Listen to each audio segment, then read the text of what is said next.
पंजीयन रद्द करने की भी कुछ कारण होते हैं।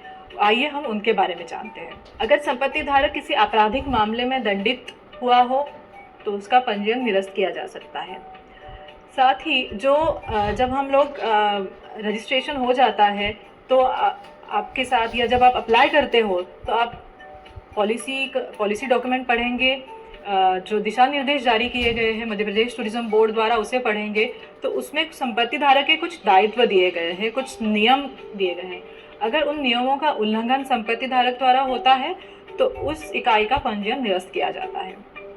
इसके साथ ही अगर इकाई के स्वामी में ओनरशिप अगर चेंज हुई हो उस पर्टिकुलर होम स्टे की तो उसको निरस्त किया जाता है। इसके द्वारा अगर होम स्टे ओनर खुद कहता है कि नहीं, उसको किसी कारण से उस होम स्टे का संचालन अभी कंटिन्यू नहीं करना है तो भी पंजीयन निरस्त किया जाता है। संपत्ति धारक अगर दिवालिया घोषित हो तो उसका पंजीयन निरस्त हो सकता है।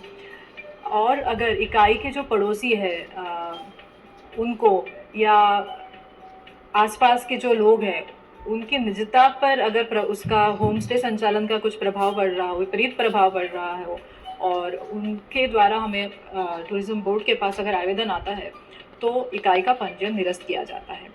एक बार जब होम स्टे का पंजीयन का प्रमाण पत्र जो है वो जारी होने के बाद वो 3 साल तक वैध होता है। इसके उपरांत अगर आपको उसको रिन्यू करना है, नवीनीकरण करना है, तो एक्सपायर होने के आपकी वैधता अवधि के जो अंतिम दिनांक है उसके 3 महीने पहले तक आप रिन्यूअल के लिए अप्लाई कर सकते हैं। ये भी प्रक्रिया पूरी तरीके से ऑनलाइन ही है। ऑनलाइन आपको रिन्यूअल के लिए अप्लाई करना है, पुनः उसका भौतिक निरीक्षण होता है और टीम की रिपोर्ट प्रस्तुति उपरांत आपके रिन्यूअल पे, नवीनीकरण पर जो है वो निर्णय लिया जाता है। इस मॉड्यूल में हमने जाना कि होम स्टे संचालकों के कानूनी दायित्वों, अनुपालन आवश्यकताओं और नियमों के उल्लंघन पर पंजीकरण रद्द करने की प्रक्रिया को समझना महत्वपूर्ण है। चलिए अब अगले मॉड्यूल की ओर बढ़ते हैं।